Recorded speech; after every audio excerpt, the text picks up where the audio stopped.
еден инфектолог и неколку специјализанти по инфективни заболувања.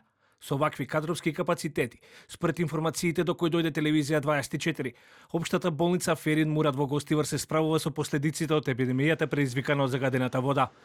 Истите извори за телевизија 24 посочуваат дека поради зголемениот број прегледи и ангажманот на инфективното оделение, дополнително се вклучени лекари од други специјалности кои дежураат и помагаат во справување со зголемениот притисок врз врстената служба. Во однос на овие наводи, телевизија 24 побара став од директорот на општата болница Ферин Мурат Емри Бајрами во врска со кадровските капацитети и организацијата на работата на оделението за инфективни заболувања. Директорот ниту ја потврди, ниту ја демантираше информацијата, туку упати прашањата да бидат доставени преку официјалната електронска пошта на болницата. До објавување на прилогот, одговор од здравствената установа не е добиен. Но одговор добивме од Министерството за здравство.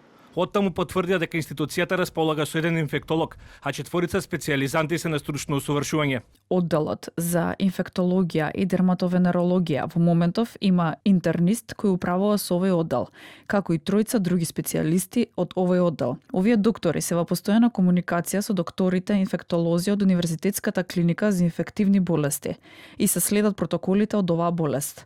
Воедно, уште еден инфектолог од друга здравствена установа е ставен на располагање во оваа установа, се додека има потреба. Кадарот се менаџира согласно проценката и потребите на самата болница.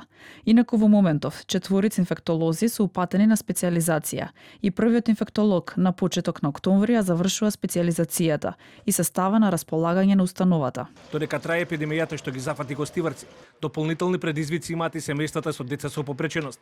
Дел од нив за телевизија 24 велат дека високите температури дополнително ја отежнуваат секојдневната грижа за нивните деца, кои без тоа се соочуваат со сериозни здравствени предизвици. Тие посочуваат дека се сноѓаат како што знаат и умеат, но секојдневно живеат со страф и неизвестност поради можните ризици за здравјето на нивните деца. Ние како родители моравме да му обезбедиме колку можеме купуваме, а исто и полниме. Се снаоѓаме со полнење. Например, за бањање, мора да се снаоѓаш.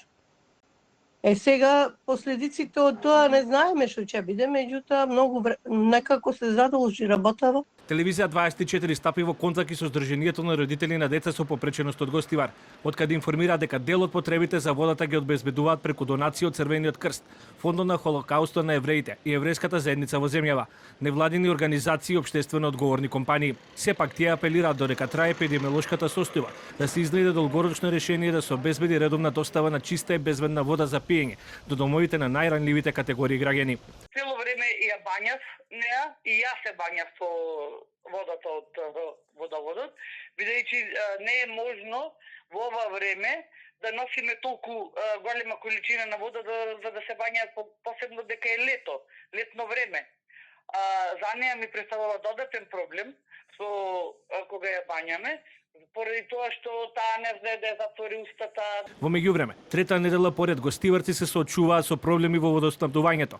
Од 17 јули водата е забранета за пиење и за подготовка на храна, додека од 27 јули надлежните дозволија нејзина техничка употреба.